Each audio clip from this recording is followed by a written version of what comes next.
மல்லி மல்லி மல்லி மல்லி மல்லி இலக்கியா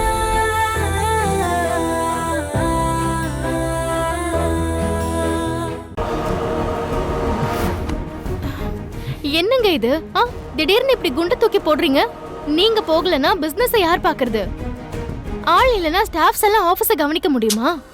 ஆபீஸை விட இலக்கியா, ஸ்டாஃப்ஸ் எல்லாம் என்ன கவனிப்பாங்களே, அதை நான் எப்படி ஃபேஸ் பண்றது? எல்லாரும் என்ன அப்பா அம்மா இல்லாதவனே கேலியா பாப்பாங்க. அது எனக்கு ஒரு மாதிரி எம்பாரசிங் ஆயிடும். யாராவது என்னை பத்தி பேசிடுவாங்களோ, இல்ல என்கிட்ட வந்து நீங்க தத்து பிள்ளையா அப்படின்னு கேட்டுருவாங்களோன்னு எனக்கு சங்கடமா இருக்கு. எல்லார் கண்ணுமே என்னையே உத்து பார்க்கும். அப்புறம் எப்படி நான் அங்க போய் ஒர்க் பண்ண முடியும் சொல்லு? முடியாது இலக்கியா. இங்க பாருங்க, மத்தவங்க என்ன நினைப்பாங்கன்னு நினைச்சா நாம வாழவே முடியாது. அவங்க கிட்ட இருந்து எத்தனை நாளைக்கு தான் ஓடி ஒளிவீங்க? ஒரு நாள், ஒரு வாரம், இல்ல ஒரு மாசம்? என்னைக்கா இருந்தாலும் நீங்க வெளியே வந்துதானே ஆகணும். அவங்கள ஃபேஸ் பண்ணி தானே ஆகணும். நீங்க ஏதோ அந்த ஆபீஸ்ல வேலை பார்க்குற ஒர்க்கர் மாதிரி பேசிட்டு இருக்கீங்க. நீங்க அந்த கம்பெனியோட ஓனருங்க. உங்களை யார் தப்பா பேச முடியும்? இந்த வீடோ இந்த உறவோ கூட உங்களுக்கு ஒட்டாம போலாம். ஆனா கௌதம் என்டர்பிரைசஸ் நீங்க உருவாக்குனது. தனி ஆளா போராடி கம்பெனியை ரன் பண்ணி ஜெயிக்க வச்சு இன்னைக்கு நம்பர் 1 மாத்திருக்கீங்க. அதுக்கு உங்க திறமை மட்டும் தாங்க காரணம். அதுதான் உங்களுக்கு மதிப்பையும் மரியாதையையும் தந்திருக்கு. உங்களோட பிறப்பு ஒன்னும் அதை தரல. அதை நீங்க புரிஞ்சுக்கோங்க. இல்ல இலக்கியா, நீ என்ன சொன்னாலும் என் மனசுக்கு செட் ஆகல. அஞ்சலி என்ன பார்த்து நீயே போலி பிள்ளை, உனக்கு எப்படி சொத்து வரும்னு என்ன கேள்வி கேட்டா பாத்தியா? அது என் மண்டையில இடிச்சுக்கிட்டே இருக்கு. அதுக்கு என்ன பதில் இருக்கு சொல்லு? அந்த கேள்வியை கேட்க அவளுக்கெல்லாம் என்ன ரைட்ஸ் இருக்கு? அத்தையும் மாமாவும் உங்களை புள்ளையா ஏத்துக்கிட்டு வாழ்ந்தாங்க. அவங்களே சொத்தை 3ஆவதா பிரிக்க சொல்லிருக்காங்க. பணக்கார அப்பாவோட எல்லா பிள்ளைங்களுமே பிசினஸ்ல ஜெயிச்சிருக்காங்களா? இல்லையே. ஆனா நீங்க அப்பா நிழல் இல்லாம சொந்தமா உழைச்சு ஒசந்து நிக்கிறீங்க. இந்த சொத்தெல்லாம் உங்க அறிவால வந்துச்சு. காசுக்காக கார்த்திக் கல்யாணம் பண்ணவங்களோட பேச்செல்லாம் நீங்க எதுக்கு கேக்குறீங்க? இத பாருங்க கௌதம், கீழே விழறது தப்பில்ல. ஆனா எந்திரிக்காம இருக்கிறது தான் தப்பு. இந்த சின்ன விஷயத்துக்கே நீங்க பயந்தா எப்படி? உங்ககிட்ட கை நீட்டி சம்பளம் வாங்குறவங்க பேசுறதுக்காகலாம் நீங்க எதுக்கு கஷ்டப்படணும்? இல்ல இலக்கியா, நீ 1000 சமாதானம் சொன்னாலும் நான் யாருமே இல்லாதவன் தானே. கௌதம், இன்னொரு தடவை அப்படி சொல்லாதீங்க. இந்த இலக்கியா இருக்கிற வரைக்கும் நீங்க யாரும் இல்லாதவர் கிடையாது. உங்களுக்கு துணையா நான் இருக்கேன். தைரியமா ஆபீஸ்க்கு போங்க கௌதம். கௌதம், சீக்கிரம் கிளம்புங்க. கார்த்திக் வர அண்ணன் கிளம்பிட்டாரா அப்படின்னு 10 தடவை கேட்டுட்டான். போங்க கௌதம், போய் குளிச்சுட்டு வாங்க. அதுக்குள்ள நான் காரெல்லாம் தொடச்சு வச்சிடுறேன். என் செல்லம் போகுமா, என் பட்டுக்குட்டி போகுமா, என் தங்கம் போகுமா? எந்திரிங்க, போய் குளிங்க.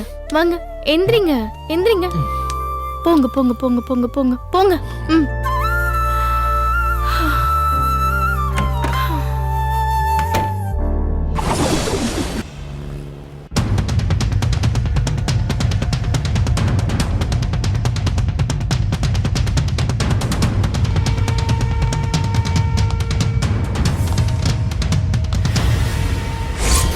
அண்ணா வந்துட்டியா அண்ணா?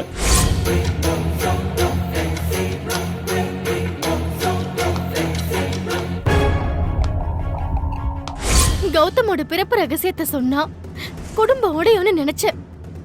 ஆனா இப்ப அது முன்ன விட ஒட்டிடுச்சு. பிரிக்கவே முடியாது.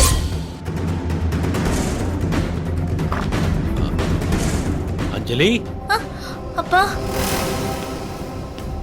என்னம்மா திடீர்னு ஃபோன் பண்ணி அர்ஜென்ட்டா பார்க்கணும்னு சொன்ன? என்ன விஷயம்? சொல்றதுக்கு விஷயம் இல்ல, இப்படி பண்ணிட்டீங்களேப்பா. நான் என்ன பண்ணேன்? நான் சொன்னதை பண்ணாம விட்டுட்டீங்களே, அதான பிரச்சனையே இப்போ. கௌதம் ஓடி போயிட்டான், அவனை எல்லாரும் தேடிட்டு இருக்காங்க. மறுபடியும் அவன் வீட்டுக்கு வந்துட கூடாது. இலக்கியா கௌதம கண்டுபிடிக்கிறதுக்குள்ள நீங்க கண்டுபிடிச்சு அவனை இல்லாம ஆக்கிடுங்கன்னு சொன்னேன்ல. இப்போ என்னாச்சு தெரியுமா? இலக்கியா போய் அவனை கண்டுபிடிச்சு கொண்டு வந்துட்டான். போனவன் திரும்பி வந்துட்டான். கௌதம் தொலைஞ்சான். நிம்மதின்னு சந்தோஷமா இருந்தேன். எல்லாம் போச்சு. ஓஹோ, கௌதம் வந்துட்டானா? என்னப்பா இவ்வளவு சாதாரணமா கேக்குறீங்க? அவனை துரத்துறதுக்கு நான் எவ்வளவு கஷ்டப்பட்டேன் தெரியுமா? அவனால உங்களுக்கும் பிரச்சனை, எனக்கும் பிரச்சனை. கௌதம் ஓடி போனது நமக்கு கிடைச்ச செம்ம சான்ஸ். இப்படி கோட்டை விட்டுட்டீங்களேப்பா. விடு அஞ்சலி, பாத்துக்கலாம். என்னத்த பார்க்க போறீங்க? அதான் அவன் ராஜ மரியாதையோட வீட்டுக்குள்ள வந்துட்டானே. வீட்டுல நடக்கிறத கண்ணால பார்க்க முடியல. முன்ன விட எல்லாரும் அவன் மேல பாசத்தை கொட்டுறாங்க. இந்த பாழா பொண்ணு கார்த்திக் கௌதம்காக என்ன அடிக்க வரான்? வீடே சந்தோஷமாய் போச்சு. ஆளாளுக்கு அவனை சமாதானப்படுத்துறாங்க. பழையபடி கௌதம் அந்த வீட்டுல மூத்த புள்ளையா மாறிட்டான். இனி ஒண்ணு பண்ண முடியாதுப்பா, ஒண்ணு பண்ண முடியாது. அவனை காலி பண்ண சொன்னா இப்படி சொதப்பிட்டீங்களே. ஏய், முட்டாள் மாதிரி பேசாத. நான் வேணும்னு தான் கௌதம கொல்லாம விட்டேன்.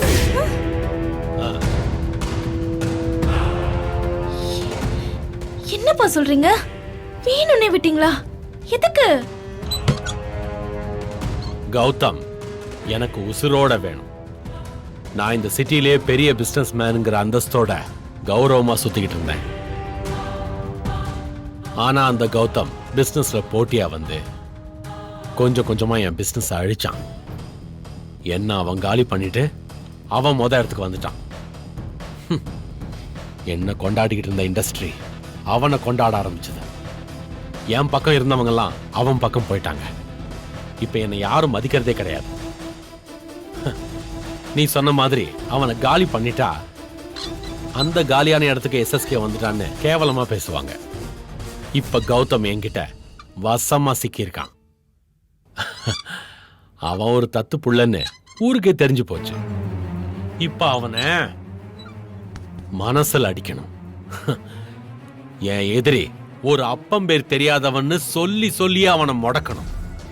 அவனோட கான்பிடென்ட உடைக்கணும். எல்லாரும் அவனை பார்த்து யாரும் இல்லாதவன்னு சொல்றதை கேட்டு அவன் தவிக்கணும்.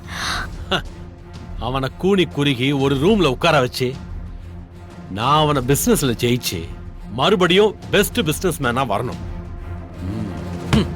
அதுக்காக தான் அவனை விட்டு வச்சிருக்கேன். கௌதம ரூம்ல உட்கார வைப்பீங்களா? ஐயோ அப்பா, நீங்க நினைக்கிற மாதிரி எல்லாம் இப்ப இல்ல. ஃபுல் ஃபார்ம்ல இருக்கான். இன்னைக்கே ஆபீஸ் போறதுக்கு ரெடி ஆயிட்டான். என்னம்மா சொல்ற? ஆமாப்பா, கோணி குறுகி மூலையில கிடந்த கௌதம வீட்டுல இருக்கிறவங்க நம்பிக்கை கொடுக்கற மாதிரி பேசி வெளியில எடுத்துட்டு வந்துட்டாங்க. இனிமே எப்பவும் போல பிசினஸ் பார்க்க போறான். இனி பழையபடி கௌதம் உங்களை டார்ச்சர் பண்ணுவான். வீட்ல இலக்கியா என்ன டார்ச்சர் பண்ணுவான். நான் கஷ்டப்பட்டதுல போச்சுப்பா, போச்சு. ஒன்னும் கவலைப்படாத அஞ்சலி. கௌதம் ஆபீஸ்க்கு வரட்டும். ஆனா இனிமே நான் அவனுக்கு கொடுக்க போற பிரஷர்ல அவனுக்கு ஆபீஸும் வேண்டாம், இந்த பிசினஸே வேண்டான்னு வெளியே தெரிச்சு ஓட போறான். என்னப்பா பண்ண போறீங்க? அது இன்னைக்கு உனக்கு தெரியதான் போகுது. இங்க பார், நான் ஒரு பக்கம் அவனுக்கு ஆபீஸ்ல டார்ச்சர் கொடுக்கறேன், அதே மாதிரி நீயும் அவனை வீட்ல நிம்மதி இல்லாம பண்ணு. ரெண்டு பக்கமும் கொடுக்கற பிரஷர்ல அவன் ஏண்டா திரும்பி வந்தோன்னு கதறிட்டு ஓடணும். அது நடக்கத்தான் போகுது. சரிப்பா, நீங்க சொன்னது மட்டும் நடந்தா எனக்கு ரொம்ப சந்தோஷம். ஏய், நடக்குமா? நடக்கும். என்னோட பிசினஸ்க்கு இருக்கிற ஒரே எதிரி கௌதம் தான். அவனை சாய்க்கிறதுக்கு இதுதான் சரியான டைம். அவன் இன்னைக்கு சந்தோஷமா ஆபீஸ்க்கு வரட்டும். அவனுக்கு சிறப்பான வரவேற்பு கொடுக்கறதுக்கு நான் ரெடியா இருக்கேன். தொழில நான் அவனுக்கு அப்பங்கிறத ப்ரூவ் பண்றேன். சரிங்கப்பா, இன்னைக்கு அந்த நல்ல நியூஸை கேட்கறதுக்கு நான் ரொம்ப எக்ஸைட்டிங்கா இருக்கேன். வரேன். போயிட்டு வாமா, சந்தோஷமா போயிட்டு வா. சரிங்கப்பா. மிஸ்டர் தத்து பிள்ளை, welcome back to your office. இந்த வீடியோ உங்களுக்கு பிடிச்சிருந்தா லைக் பண்ணுங்க, கமெண்ட் பண்ணுங்க அண்ட் ஷேர் பண்ணுங்க. மறக்காம சரிகமா டிவி ஷோஸ் தமிழை சப்ஸ்கிரைப் பண்ணுங்க.